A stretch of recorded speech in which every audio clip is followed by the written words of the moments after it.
She's an author, she's a lawyer, and she's back in the spotlight. I'm Alison Podworski, and I sat down with Marcia Clark.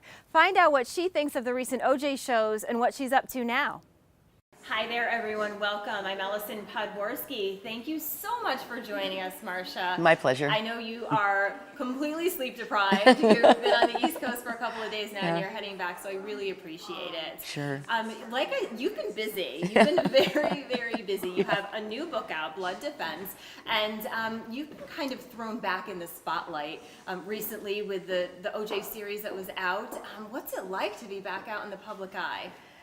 Well, I mean, it's been kind of hectic actually, but pretty cool. It's been pretty nice because the series, you know, the television miniseries was really good. So I get to talk about something that had amazing performances. That's always nice. I know that when they called you and told you they were going to be doing this, you said you really didn't even want to watch it because, I mean, not only are you reliving what had happened, but who knows how accurate it's going to be and how accurate is it?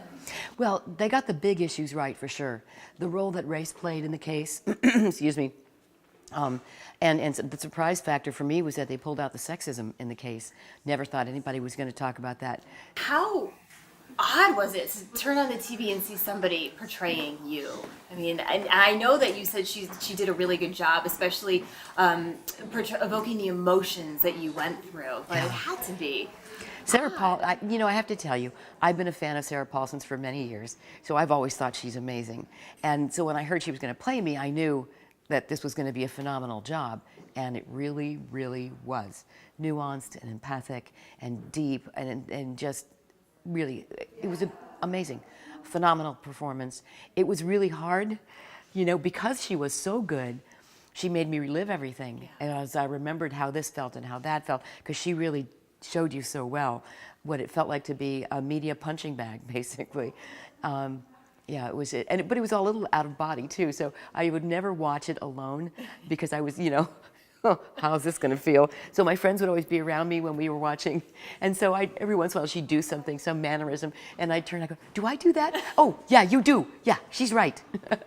There's another show that's coming out. I think it's coming out in June on ESPN. And there's a part in it that not a lot of people know.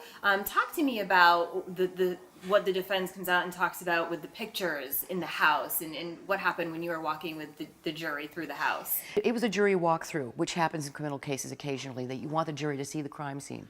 So I wanted them to see the scene at Bundy, to let them see how small it was, what a small area, that Ron was basically trapped in that area. He went, I believe he went to Nicole's rescue to help her, and then, you know, Simpson came right at him with the knife. He had literally nowhere to move. He was caged in. I wanted them to see that. In response, the defense said, well, we want them to see Rockingham. We want them to see the defendant's house. And the judge let them actually go inside the house, though I did not believe there was anything relevant for them to see there. But he let them anyway.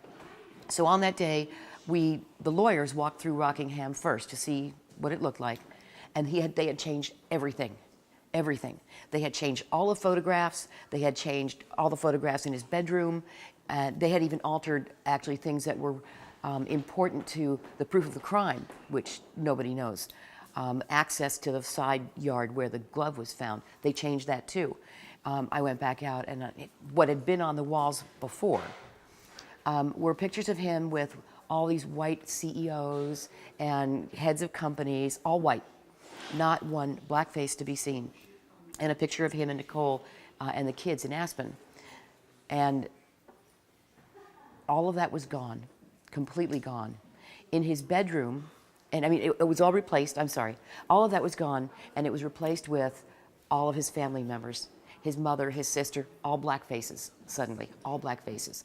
A Norman Rockwell picture of Brown versus Board of Education that I later learned came from Johnny Cochran's office. Yeah, and then into his bedroom, there used to be a poster-sized picture of Paula Barbieri. Not wearing very much. Now, they had taken that down, that was gone, and there was a framed picture of his mother by the nightstand and the Holy Bible. It was completely changed. I went outside and I told the judge, I want to go on the record to object. And I actually had the detectives testify there on the front lawn of Rockingham to say, they've changed everything. I said, this is now irrelevant. This now makes no difference. This has nothing to do with the case anymore. This is not how the place looked, and I object to the walkthrough. The judge said, overruled. I'll just tell the jurors they don't have to look at the walls. Another thing nobody knows about that is the judge asked Johnny Cochran, what's up with that? Did you change the pictures? What have you done?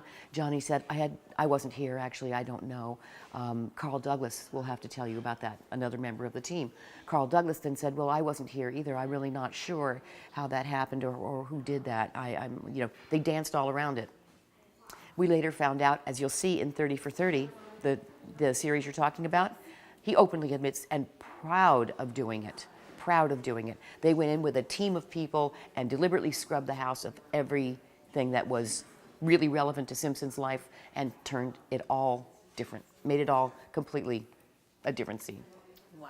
A lot of people don't know that you started off in the defense area, and then you went over to the DA's office, and your books mainly have been on the prosecutor side, but this book, Blood Defense, comes as from the defending side. I started out as a criminal defense lawyer, and I did that for a number of years before I went to the prosecutor's office.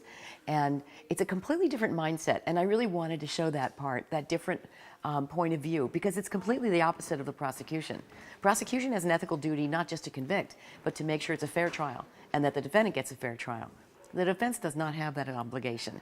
All the defense has to worry about is taking care of the client and to raise a reasonable doubt. They don't even have to prove anything. So it's a whole different mindset. I wanted to attack the stories with that mindset because it gives you a lot more latitude. And Samantha Brinkman, our lead, is a criminal defense lawyer she's had a traumatic past, rather a tortured childhood, and she's a tough, gutsy survivor who's now a little twisted, or a lot twisted. Has a different view of justice, but she goes the whole 9 yards for her clients, that's for sure. She doesn't really, she likes to try and bend the rules. Like she tries to... Oh, she just ignores them. Just kind of, and I know she used social media. I know like you kind of brought that in to try and do what she could. So, well, here's the thing. We live in an age when people Twitter, Snapchat, whatever. I wanted to show our current world. So she's trying to drum up business for her fledgling practice. And so she does the cable news circuit. She's one of those talking heads. So I show her tweeting that she's going to be on Crime Justice Live, watch me now, try to get her name out there, And then she ultimately, when she has the case that is the central case in Blood Defense, show her spinning the media because the story, the case she picks up is tough on her client. In Blood Defense, there's a celebrity murder case involving an actress who's just starting to make a comeback, and her roommate, and they're murdered. And the suspect is a veteran police detective who the public sentiment turns against him immediately because this actress is beloved. So Sam's got her work cut out for her when she takes this case. She herself doesn't particularly care for cops, so that's also a problem for her. But the first thing she has to do is start spinning public opinion to try and get people to realize that, don't hate him. Don't rush to judgment. Is there any Marcia in her? Because you would think that when you're writing, there has to be, obviously not the rule breaker, but is there any part of you in her character at all? For sure. There has to be. Someone once told me a long time ago that authors put a piece of themselves in every character. Now, having written my 5th novel, it's absolutely true. It's absolutely, whether you want to or not. I mean, not even consciously so, Yeah. but I don't think you can avoid it. So I'm definitely in Samantha. There's no question about it. And I'm in some of the other characters too, the bad guys too. But my life experiences also. I mean, I talk in there about, there are pieces of cases that I've had and situations I've been through that are incorporated, for sure. Well, when people get done reading this book, they can just wait a couple more months because you have another book coming out in the fall. Right. And can you give us a little taste taste of that? A little one. If I give a big one, I'm in big trouble, so don't tell the publisher. But it's called Moral Defense. It comes out in November. It's Samantha Brinkman again. In that book, a lot of the threads you see in Blood Defense get pulled through, and the characters recur. So it probably is a really good idea to read Blood Defense first, because even though you can catch up in Moral Defense, it'll be more satisfying because you'll remember the characters, hopefully, from Blood Defense and what the situations were, and we play out the consequences of some of the things Sam does in Blood Defense. So what's next? I mean, another book? Anything else? Well, on the yeah. agenda? When you after Moral Defense, I'm working on book 3 in the Samantha Brinkman series right now. People are discussing the possibility of a television series, so that's fun. We'll see. Okay, well, thank you so much. I really appreciate you joining My pleasure. us. I know you're extremely busy, so thank you. My pleasure. Thank Appreciate you. it. Thank you. Thanks so much for watching. Make sure to follow us for all of the up-to-date interviews on Facebook, Twitter, Snapchat, and our website, Allison May PR. That's it for today. We'll see you soon.